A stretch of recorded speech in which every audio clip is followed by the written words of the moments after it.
ومن أحسن قولا ممن دعا إلى الله وعمل صالحا وقال إنني من المسلمين. So you had an interesting time with veganism because that's a Yeah. big thing. How was your Interesting time. experience being a vegan? Yeah, my experience being vegan, Some totally healthy and happy. totally happy and healthy, just like the cows. We're all happy together, big family. Yeah, veganism was motivated due to my psychedelic experience, actually. I encountered, if you will, in a vision, the suffering of the world. At least this is how I want to interpret it. I even had Jesus appear to me in that vision. Interesting. At least, yet again, this is how I like to interpret it. Yeah. Might be true, might not be true. And I just saw that every life that you can save is a net positive for the universe. Okay. So I was like, oh, great. So then, might as well stop eating meat, right? Because Buddhism and Hinduism were promoting those doctrines. Right. So yeah, long story short, I did it for 4 years straight. Wow. Yeah, I stuck with it. And initially, I tried the whole food plant-based diet. So that means this is the diet that has been promoted by the World Health Organization as the healthiest diet there is, period. Okay. But it's been promoted as the healthiest diet. It's perfectly suitable, is the quote, for every stage of life, even for babies. Can Gotcha. feed them a plant-based diet. Mind you, all of those plants are man-made. If you go 1,000 years back, we had not one of those plants around. Yeah. Broccoli is manufactured.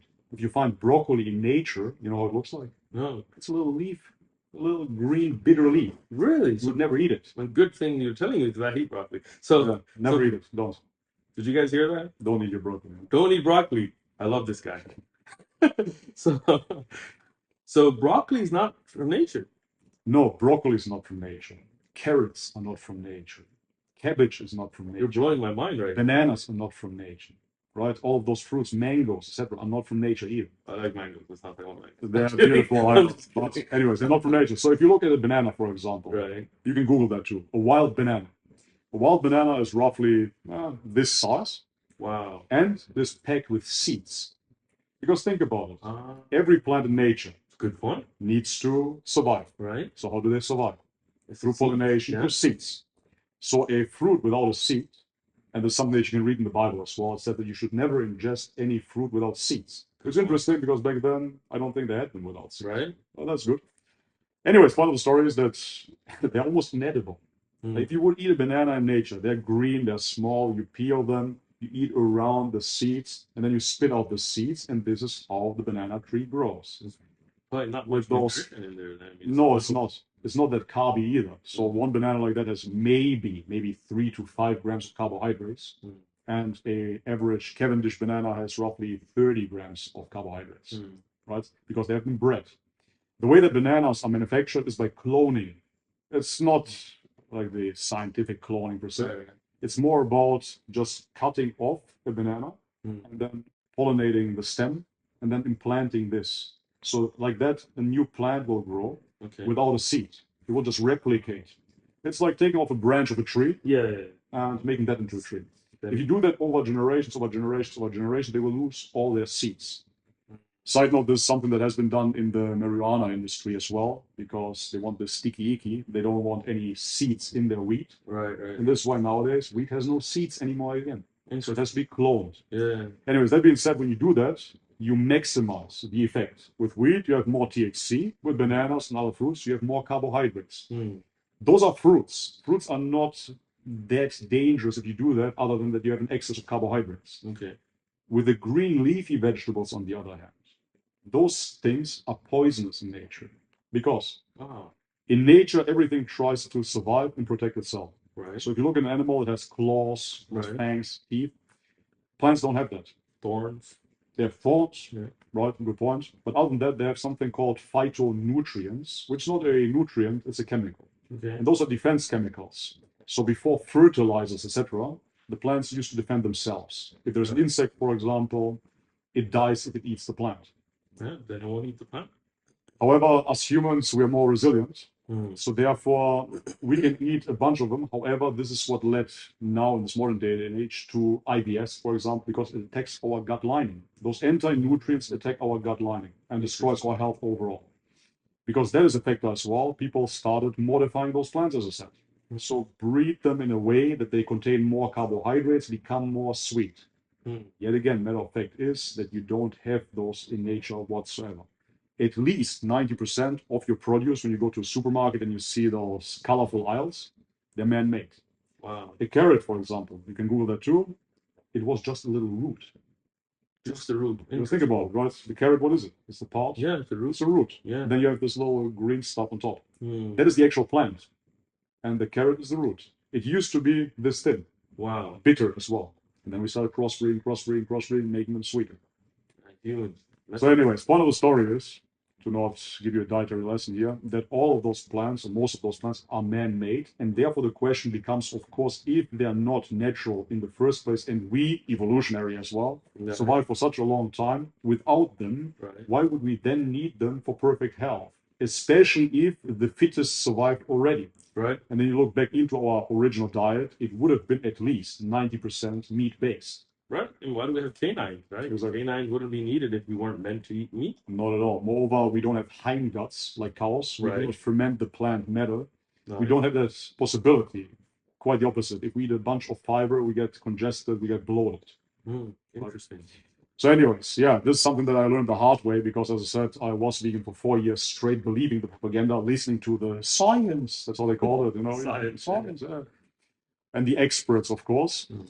And that destroyed my health. So Really? after 1 year, I still felt okay, very hungry, but okay. And I didn't listen to my body. So this is when I started reading further and trying to adjust my diet. As I said, I started with this whole food plant-based diet. Then I went raw vegan because they told me raw plants. This is the way to go. No cook. Nothing. Wow. Just salads and fruits. And then later on, I cut out even the salads because just fruits are the way. Interesting. Just fruits. That failed completely. Then I did the fasting. Failed as well. Then I went back to a whole food plant-based diet. And now 4 years passed. My teeth were rotting out. One reason why I'm wearing this Invisalign here is to straighten them out again due to veganism. Oh, so they start becoming crooked. really? Yes. Because if you look into it, a vegan diet has no creatine whatsoever. And I'm going to list the nutrients in a second. Has no creatine whatsoever. Creatine is only found in meat, in red meat. By the way. So I love meat. Only red meat. And what they found out is actually they gave roughly 5 to 10 grams of creatine to vegans. And they saw a huge rise in IQ and brain capacity. So veganism can actually make you stupid. No, it does make you stupid for sure. And this is actually, I believe, the detriment of the diet because you keep on doing it, because you become dumber and then you cannot snap out of it. You know? Yeah, it's wild. Anyway, so this is fun stuff. It's crazy, yeah. Don't do it. If you listen about it, it's fun stuff. But that's funny because you don't hear about this. No, of course not. All you hear about on the news with, even scientific channels is the benefits of eating plant-based food and not eating meat and how meat's horrible for you and there's nothing good in meat. But this is stuff you don't hear about. Exactly. I would claim, without being too conspiratorial, that there's an agenda behind it as well. If you want to stay on the surface level, okay, let's say plants are much more profitable. Okay, let's just say it's money. I would say it goes way further than that, but nevertheless, it is much more profitable than raising cows. Well, I mean, knowing that certain nutrients are essential for the human body and then depriving the people from it, definitely something behind it. I would say so. There's actually something behind it when you look into Kellogg's. Kellogg's cornflakes, the founder, I forgot his name. You have to Google this as well. However, he was part of a certain Christian sect. And this is a fact, it's not a conspiracy theory. So he was looking for a way to stop young boys from masturbating excessively. Wow. So in turn, lowering the testosterone levels. Interesting. And he saw that a egg breakfast is actually raising their need to masturbate. I don't know how he observed this. He's a Christian, right? Catholic or not kidding? So anyhow, so he came to the conclusion that he has to manufacture a meal for breakfast that will stop them from masturbating because masturbation is a sin. Wow, so that's how cornflakes actually. It's no joke. You can look this up. There's no conspiracy theory whatsoever. This is what he created them for. And the same applies to the Weetabix company. I don't know if you're familiar with those. I've seen them. Yeah, they're common in Australia. So Yeah. it's a Adventist, I believe, church as well that invented those. Really? With the same motivation behind. And of course, because they're so deprived of nutrition, you see the label fortified. And fortified simply means chemical supplements. Right. That's it. Unnatural again. Unnatural. So if you look one last thing into the vegan diet, people will tell you that you have to supplement vitamin B12. Right. And that is correct. Yeah. But it's not only vitamin B12. So you don't have any vitamin D3. Even iron is hard to find. You right? don't have proper heme iron, which is the iron that you find within the blood. Okay. You don't have heme iron within plants. You just have a precursor of it. And if your body will convert it, that is up to the individual body. They found, for example, that Scottish women cannot convert it at all. If you're Scottish, be careful. Whatsoever. So you don't have any creatine, as I said. You don't have any carnosine either. You don't have any carnitin either, which are all amino acids found within meat. And moreover, we have receptors for them in our gut. This is why you get satiated when you eat a steak. A steak, for example, a 200-gram steak, doesn't have that many calories. It doesn't. But you're satiated after. That's true. How come? Right? This is because we have receptors, again, evolved with our receptors here, for carnitin. So once again, humans were meant to eat meat, though. 100%. Right. Even by an evolutionary perspective, we would Right. have to admit that. Right? Then you don't have K2, you don't have proper vitamin B6 either, you don't have real calcium, you have just again this precursor of it, etc., etc. You can boil it down to at least 15 nutrients, if not more, that we know of that are missing. So when you go on a vegan diet, one of the things then you're going to lose testosterone then. 100%. Wow. Of course you will. And I actually did the blood test myself. Mm. First, I was happy because my cholesterol got low. Okay, that's good. Yeah, at first. But then, later down the line, it went into critical levels below the average standard. Well, So people little forget. cholesterol. I mean, you do need cholesterol. There's good cholesterol, obviously. Of course. And I mean, in nature, these, how Allah designed insan, you need those things, right? Absolutely. Cholesterol is the precursor of every single hormone in your body. Mm. If you look at the testosterone molecule, you come from a scientific background, you will see that it's based upon two cholesterol molecules. Right. It doesn't function without it whatsoever. Mm. So you need cholesterol in order to produce healthy hormones within your body. That's just what it is. Yeah, anyway, so I was lacking 15 nutrients. Nobody talks about it. It's quite amazing. Even if you look at baby formula, now they're adding DHA and EPA, which are essential fatty acids. Right.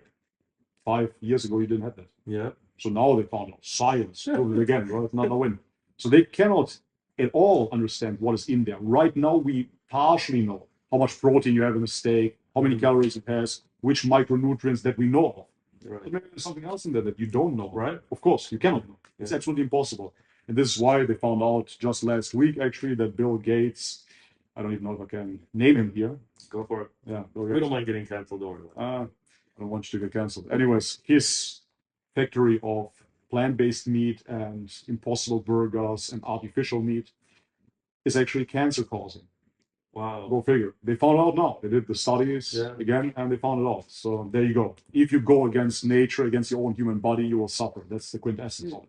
Allah made everything in a balance. I mean, eat meat, eat vegetables, eat whatever is there, but in that balance, and in that true balance, the halal way of life, people flourish. I would agree. And every time humans have tried to mess with that balance, we've only caused harm. Yes.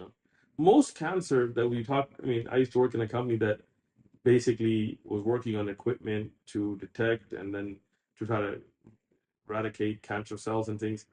And we had a lot of training on what causes cancer. Right. And everything would go down to certain chemicals, certain unnatural processes. And you start thinking, like if we really lived in a way that Allah designed for us, we would be cured of, so many lifestyle choices within the halal life would save us from these things. Absolutely guaranteed. In my mind, there is no doubt that if we follow the laws of God, and therefore implicit the natural laws as well, then there couldn't be such suffering. Right. Absolutely impossible. Especially if we talk about lifestyle diseases or modern day diseases. So you have modern day diseases, and you look at the diet. We stopped eating the way that we ate back in the day. So if we have modern day diseases, it can be only blamed upon modern day lifestyle choices and modern day foods. So we didn't have Cheerios. We didn't have any, I don't even know how you call them, Pop-Tarts and stuff like that people are eating in the States, right? Yeah. You didn't have that. And therefore you didn't have that much cancer. Right. Talking about lifestyles and changes, because I somehow want to get canceled. I wanted to get your view on a couple of rather controversial things. One about the movement of the LGBTQ XYZ that's You been definitely want to get canceled. We're trying hard here. we're trying hard here. Let's see how it Support. goes. Yeah.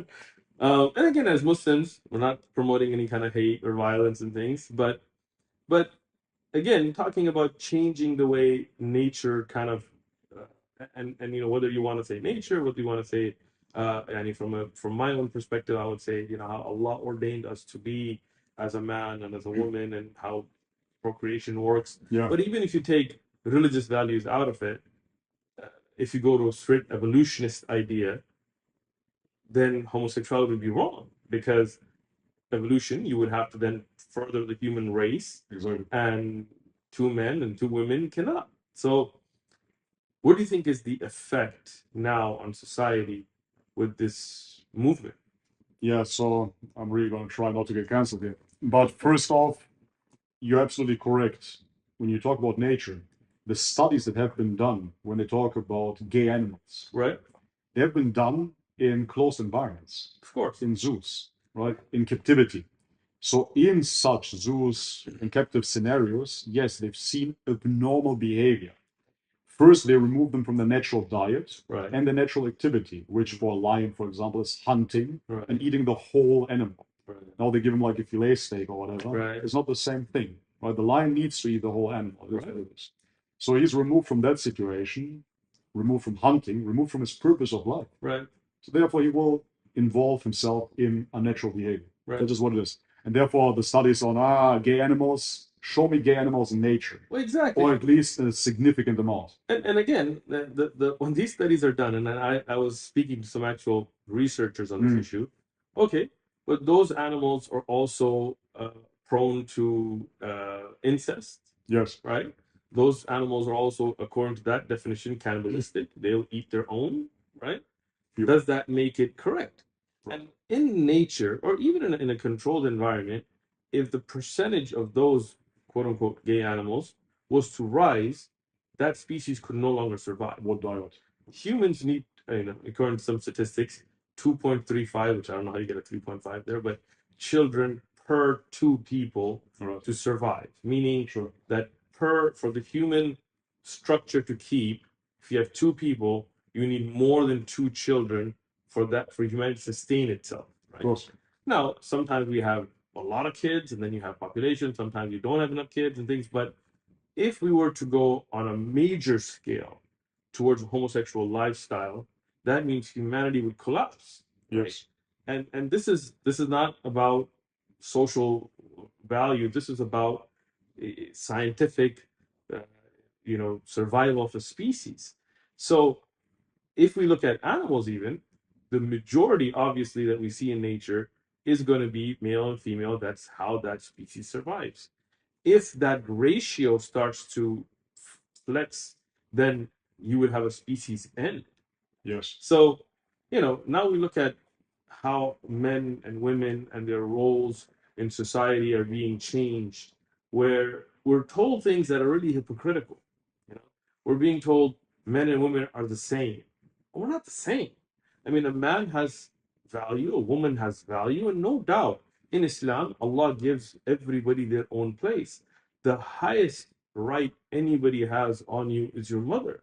So, woman, she has the higher rank than anybody else. Allah honors the woman with that. No doubt to that. I mean, as a man and as a father, sometimes that's difficult, but I have to accept it because Allah knows best. Now, a man has his place in society. When we start messing with those roles, then we see the crisis in society that we see.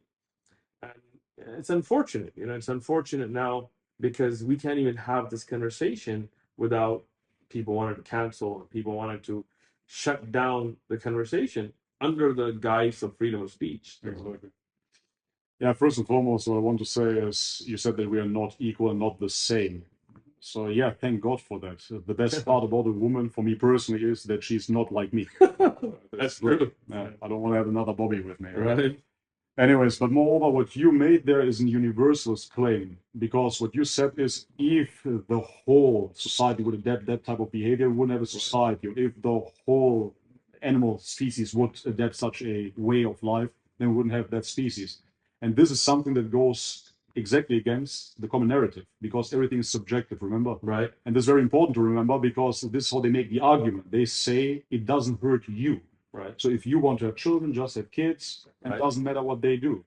That would be still, let's say, agreeable if this would have happened in a closed door environment. Right.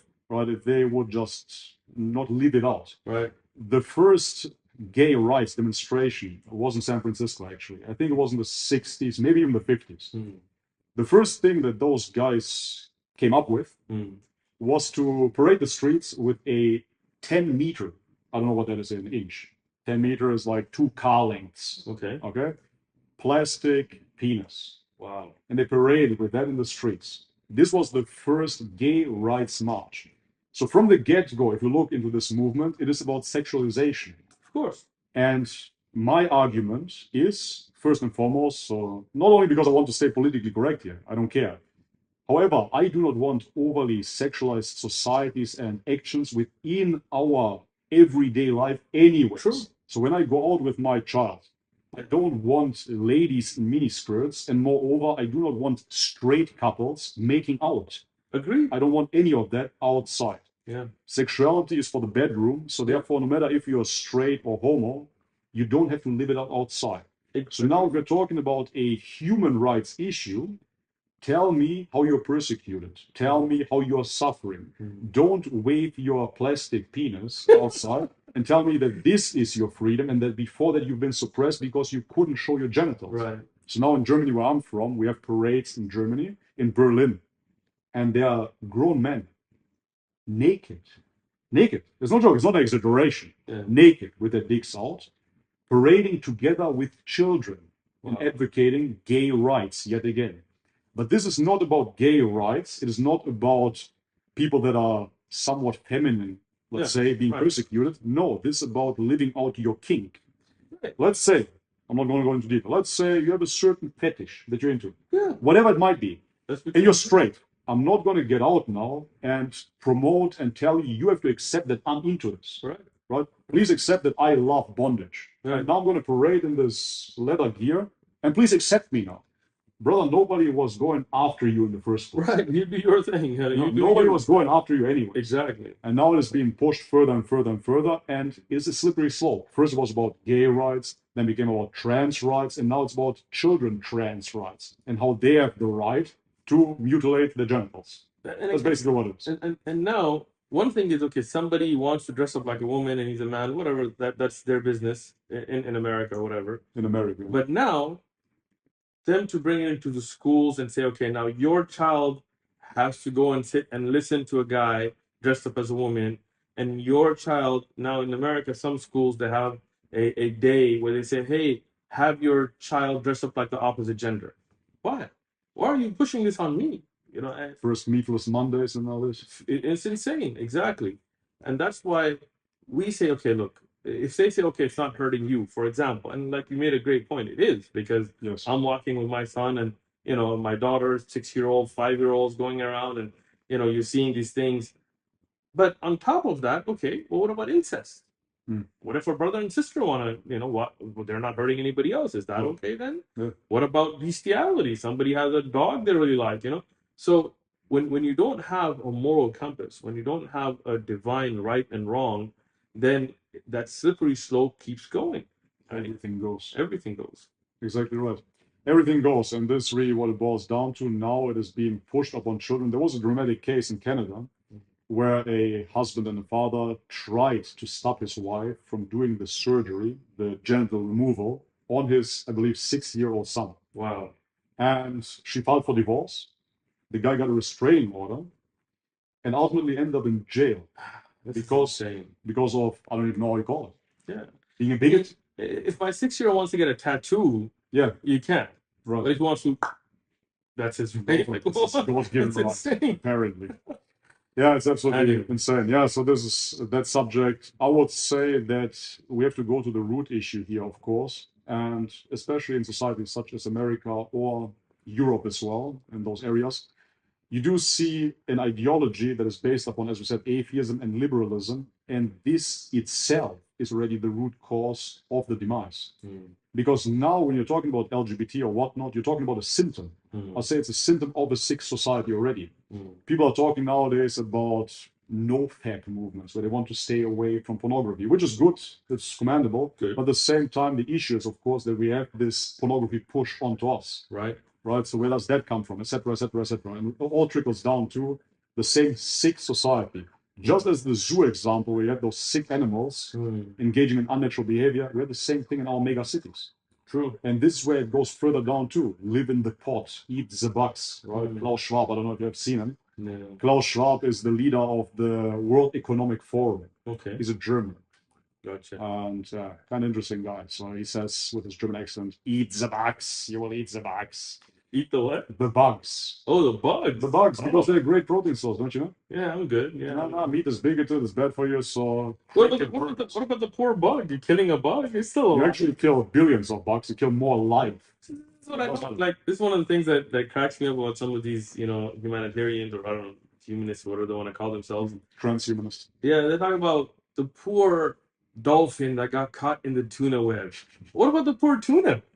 They're alive too. Who cares about dolphins, man? Those dolphins are vicious anyways. Yes, they're intelligent, but they only have sex when they don't have children around, offspring. Really? So what they do sometimes is that they kill their own children to have more sex.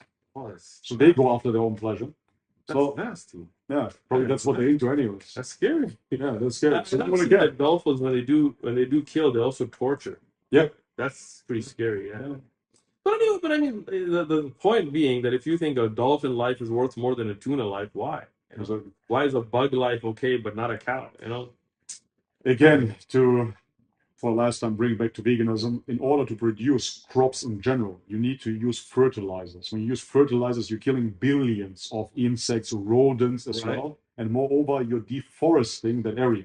So all the wildlife, deer, groundhogs, hogs in general, and birds even, they're all dying off when you create such a monoculture. So you're killing more animals when you go vegan anyway. It's true. That's it. We're eating meat because we love animals. Thank God. Yeah. All right. So last question here. So you've been through so many experiences. You've definitely done amazing amounts of research into Christianity, into Buddhism, into Hinduism, into shamanism. One thing I love about you is that you don't do anything halfway. Okay. When you dedicate, when you're a vegan, you go all the way, when you went to the Amazon, you met shamans. I mean, that's another podcast, but you've definitely had an exposure to different world religions. What brought you to Islam, especially coming from a background of hating Islam? The only answer to this, the truthful one, would be God. SubhanAllah. Right, that's it. So Allah guides who He wills. This quote will never leave my mind. Absolutely, and it always moves me when I hear that. And That is beautiful. Not many things move me in life, but this one moved me because it's truly up to God's guidance to guide whoever He wills. But another passage of the Quran, and I'm paraphrasing here, and it depends on the translation, is that Allah's pattern is never changing. And this is truly what resonated with me, because when I was looking to all of those experiences, I was looking for a red thread. I was looking for something that makes sense and is real. So my search was always to find truth and not to find another belief. Because as I said, we can choose to believe certain things. I want to understand what is true. And therefore, Islam itself was the only religion that had a red thread. So what I mean by that is, if I'm thinking about Adam, right, and I'm thinking about Christianity, so you have Adam. Adam didn't believe in Jesus. True. Jesus wasn't around. Yeah. According to Christianity, of course, he was always around. Jesus, that is. But there's no Christianity before Christ. So that was... Exactly. And he wasn't there in his human form anyways. True. That's a fact. So therefore, Adam didn't have to believe in salvation through Christ on the cross in order to have any type of relationship with God. Right. And so this is what it boiled down to, the relationship to God. So the question was not the religion, because that was my fear. Remember, I said religion is man-made. Right. And that was true in most instances. Right. Surely, religion can be man-made. Right. But then the question is, what is the man-made part and what is the quintessence? What is this red thread yet again? And so looking at the story, the Islamic story of Adam, that he was in submission to God. Right. It just clicked. It's a Muslim. He submitted to God, and all the prophets after him submitted to God as well, independent of their cultural context. True. Yet again, Adam, for example, he didn't even have a cultural context in that sense. No culture at the time. Exactly. And about Abraham, I think there was a saying that he was his own ummah or something like that. Right. كان أمة يعني because Ibrahim alayhi salam was always on the move. Right. Okay. And his own people didn't follow him. Exactly. Only Lut alayhi salam, which was his nephew, or cousin, I mean, he was related to him. He was the one that followed him, but his own people. So he moved. Right. He went to Egypt. He went to the Levant. He went different areas. So even by himself, he was like a nation. Right. Yeah. And that's my point. So he, even not being followed by his own people, just going his own way, so to speak. Right. Which way does he follow? So he follows again God, and he submits to God. Right. And this makes perfect sense, because this was the only thing that we can cling onto, basically. Right. The only thing that can be real, because if God is eternal, and God has always been, right, God has no temporary constraint upon him, then his ways, his pattern, cannot change. Right. It's impossible. And therefore, there cannot be generations and generations of people, on top of that, prophets being sent. And then we reach the time of Jesus. And ultimately now, the way changes. The game changes, yeah. The game changes. All the rules that have been imposed, they change. No more sacrifice, no more forgiveness from actions. Now you just believe in Jesus, and that's it. He died for your sins. And what Moses and Abraham and what was their position? All of them, they had to do good deeds. This is the thing I tell many people too. You know, if you look at Christianity, Christ, Jesus Christ, birth, his life, then you have Christianity. Buddhism, Buddha. Judaism from Judah. Right. Islam is not from any of them. That's right. From day one, from Adam alayhi salam, from Hawa alayhi salam, from Nuh, and every one of them followed the exact same religion. What was religion? Believe in one God, don't worship idol, don't worship anything else, do good deeds, follow the prophet of your time. And that makes sense. Right. And this is the reason. And guys, I want to say this. If I could have stayed Christian, I would have been comfortable. Right. You know, I would have stayed Cultural, Christian. family would have taken it. Absolutely. Matter of fact, I like the aesthetics of it, you know, for what it's worth. Right. I enjoyed it in the church. It was the singing, you know. Yeah, it was fun. Yeah. And moreover, again, choosing Islam, or as I said, being chosen by God to follow Islam, is something that brings more burden at first here, because I have to go against my whole family. Yeah. Right? It's not something. Society as well. It's not something that I'm doing lightly, you know, and because it is the easy way out, because it's something that I just like to do. No, it's something that the truth is never the easy way out. Exactly, and I have no choice other than accepting it, because I said from the get-go, no matter what kind of truth I will find, it has to be the truth with a capital T, and if I find it, I will accept it. And therefore, I have to stay true to myself as well, right? And once I found it within Islam, when I opened up the Quran, as I said, I couldn't believe it myself that it is in this book. For me, it was shocking that this book was about pure monotheism. I couldn't believe it. That's beautiful. And when I found that right then and right there, this is already 2 years ago, I said I cannot resist this message. Now I'm going to do my research, which I did lengthy enough now, 2 years. I've seen a lot of your videos, impressive. Yeah. I came to the conclusion that I cannot deny truth when it faces me. Allahu Akbar. That's beautiful. You know, we're going to end with this, but a lot of people are in your position where they know Islam is the truth. But they, whatever it's lifestyle, whether it's culture, they're afraid to make that jump, you know, or that leap, because obviously it comes with difficulties. It comes with a life change. But if you know it to be the truth, you have to accept it. 100%. Right.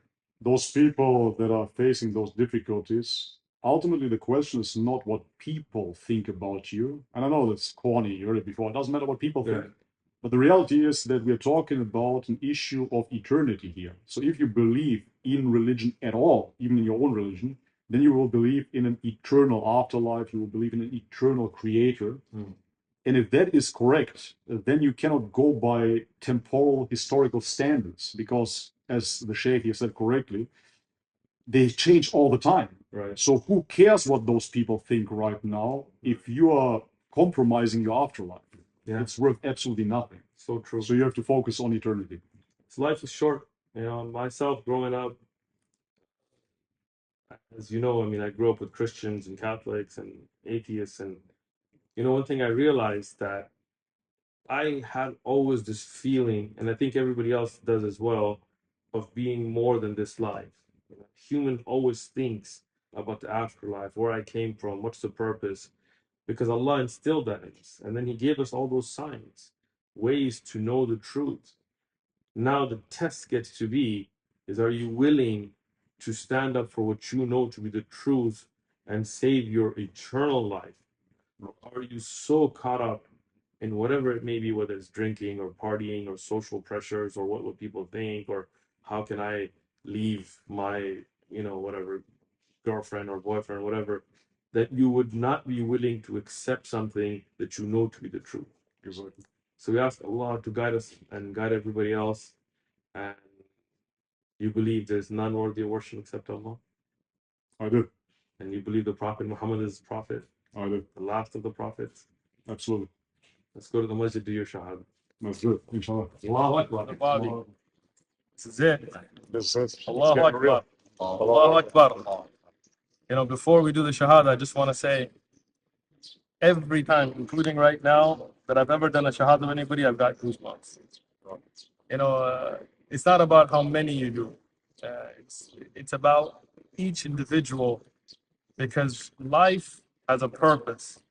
And the purpose of life is to first and foremost recognize your Creator and then to worship Him. The day you do your Shahada is the day you come back to your purpose. It's more important than the day you were born. It's more important than the day you get married. It's more important than the day you... If somebody becomes a billionaire, that money will end in this world. But the guidance that you accept in the Shahada and the life you live from it will benefit you not just in this world, but in the grave and the hereafter. So we're ready for this? More than ready. That's been a long time coming. Allahu Akbar. All right. Arabic first or English first? Let's do the Arabic first. I like it. Brave. I'll try.